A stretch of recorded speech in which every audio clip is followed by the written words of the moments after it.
You found it. Your home for the best content on your favorite team, the Fighting Tigers of LSU. Do us a favor. Subscribe to the channel. Leave your comments below. And be sure to smash that like button.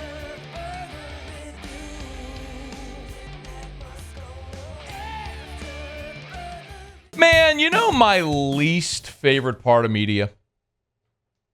My least favorite part of this era of media.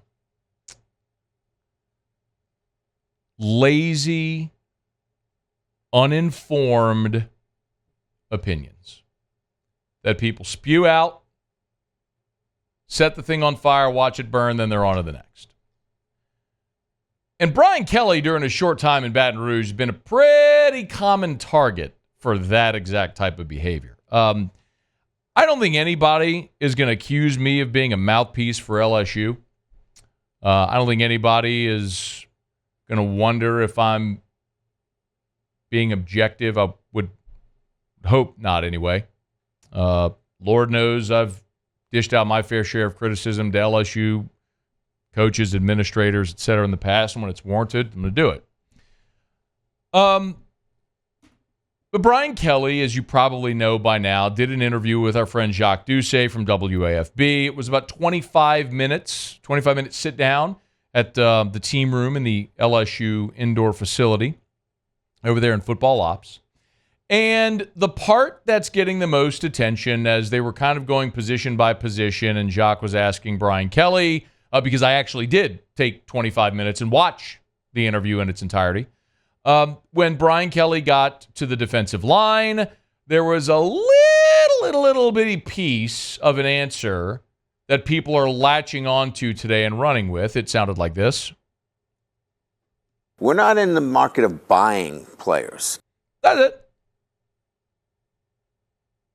People have heard that, and they're running amok with it. That's the NIL era. Why aren't you buying players? Did an interview on a radio station earlier today. The host asked me that very thing. Why aren't you buying players? It's legal now.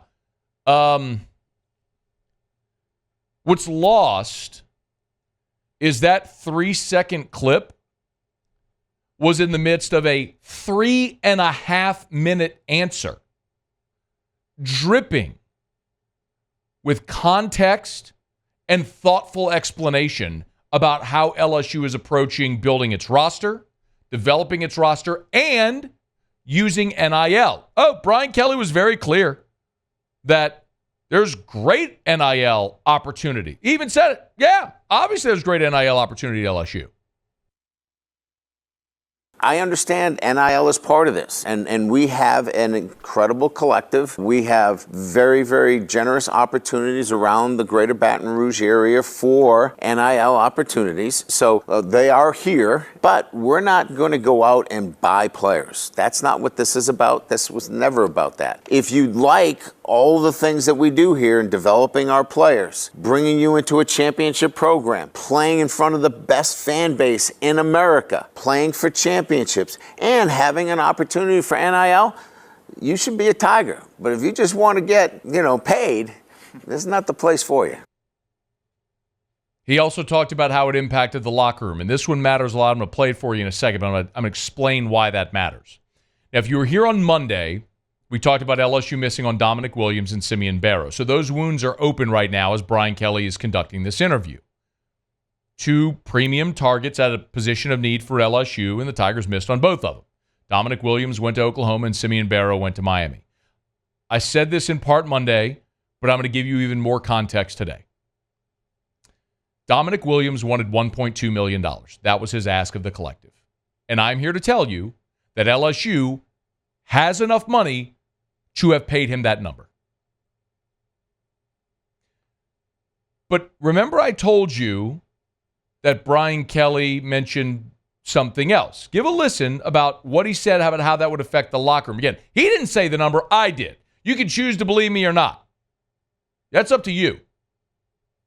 But I've spent years doing an NIL podcast where I've talked to heads of collectives. I've talked to athletic directors, head coaches, boosters. John Ruiz, the billionaire booster down in Miami, talked to him. I would suffice to say, got a pretty good finger on the pulse of the NIL collective game. in these past 3 years.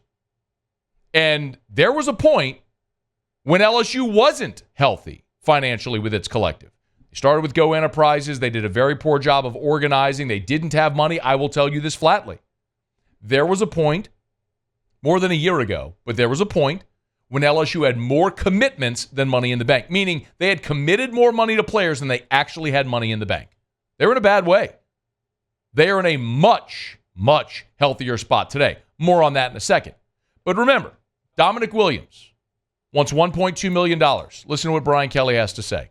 Well, they also have to understand that they're walking into a locker room with a cloud over them as well. You know, when you're making those decisions, I have to factor in everybody who's sitting in these seats here, you know, and everybody, including, you know, my offensive linemen who are the bell cows, who have been playing for me over the last 3 years as freshmen and sophomores and juniors. Thank you. Who's he talking about? What about them? Thank you. Who's he talking about? He's talking about Will Campbell and Emory Jones. I know what those two players are making. It's not $1.2 million. It's don't get me wrong. They are the highest paid athletes from the collective on the LSU roster. Will Campbell is. And should be, by the way. He's going to be a top 5 pick in the draft. But if you're Brian Kelly and you bring in Dominic Williams at that price, how do you look at Will Campbell and say, hey, man, look, I know you've been my bell cow, starting left tackle, Emory Jones. Y'all have been my bookend tackles since you've been here as freshmen 2 years. Y'all about to go in the first round of the draft. But we had a chance to get a defensive tackle. He raked us over the coals, so we paid him way more than we're paying you. How do you think that sits in the locker room? What would you do if you were the head coach? Now, to be clear about something. If that player is Caleb Williams, you got a chance to get a transcendent quarterback, most important position, Heisman caliber, and that's the number? And that's the possibility to get you to a championship? Undeniably, you do it. In a heartbeat, you do it. And then you sit everybody down and say, hey, this is why we did it. And they should get it if they want to win. For a defensive tackle? I'm good.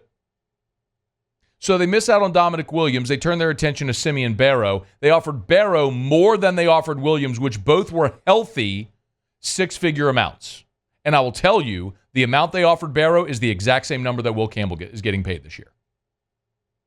They offered Simeon Barrow the same amount that they pay Will Campbell, the collective. And he went to Miami. Because the word around LSU is, I think it was Andy Saples who said it, they're broke boys. That's the word. And I'll tell you, in a time past, there might have been some validity to that. That's not the case now. LSU's collective has actually done a pretty remarkable job, and this is coming from someone who has, in the past 2 years, been very critical and been very forthright with the struggles financially LSU has had, coming off, as I've described, a very expensive time where you paid Ed Ogeron $17 million to go away. You committed $100 million to Brian Kelly. You paid Kim Mulkey in the north of twos. Then she wins a national championship. She gets a raise. You pay Jay Johnson. I mean, it's expensive. And now you got to pay the players as well. And LSU's roster of boosters isn't very deep. But those that have committed to funding the collective have continued to increase that commitment as they've gotten more organized. They're in a very healthy spot. I'm telling you, LSU could have paid Dominic Williams 7 figures. They got the money to do it. I've seen the ledger. They've got the money to do it. But if you're Brian Kelly, could you really do that? What does that do to your locker room? What precedent are you setting?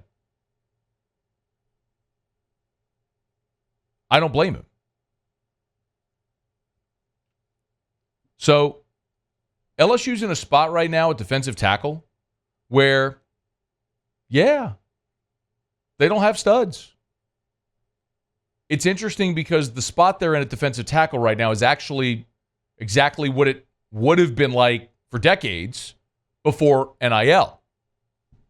You lose veteran players, and what happens? Who's next? You get to see the people that have waited their turn emerge and get their shot. That's where LSU is. You got one known starter in Jacobian Guillory. But you've got Gio Paez coming in, 6-year player. 5th-year Jalen Lee. Sean Washington from New Orleans, went to Georgia, JUCO, now at LSU. You got 5-star Dominic McKinley stepping up. You got bodies. LSU's got bodies. What you don't have are proven starters. That's how it used to be. You coach them up, they get their shot, see how they do. Now, in the NIL era, you can eliminate that question and that doubt by signing, in a portal era, a proven starter out of the portal. And LSU tried, and they missed, and there's context around it, and we just talked about it. It doesn't mean LSU's broken. It doesn't mean Brian Kelly's not spending money. LSU's not spending money in NIL. Of course they are. Told you the numbers before. Gordon McKernan sat right here, said it on the record. LSU's roster last year, the collective spent about $4 million. The target this year was to push it 6. I've been told it's been north of 7. So, yeah, they're spending money. What are you talking about? Of course they're spending money. But context matters. And now you have some. Something that the lazy people on Twitter, and some of them who are very well-respected media people that cover college football, just flaming opinions with no basis, no context, no information, more than a 3-second soundbite of a 3.5-minute answer that was actually full of information and context. Yo, I am no sunshine pumper. I am nobody's puppet, for damn sure. But that, whether it's aimed at LSU or anybody else, hell, I sat here and defended Florida State. I got red-faced and yelled defending Florida State, team that beat LSU the last 2 years in the opener. I ain't nobody's puppet. But right is wrong and wrong. There's too many damn lazy people in this business that spout out opinions without taking the time to actually learn, or even without even taking 3 minutes to watch a full clip, or the 90-second clip that Jock put out there. Sign of the times. AL. Brush it off. Move on. Let's see how Bo Davis does develop in this roster. Hey, thanks so much for watching. Please leave your comments. I love to interact. And be sure to hit the red subscribe button below.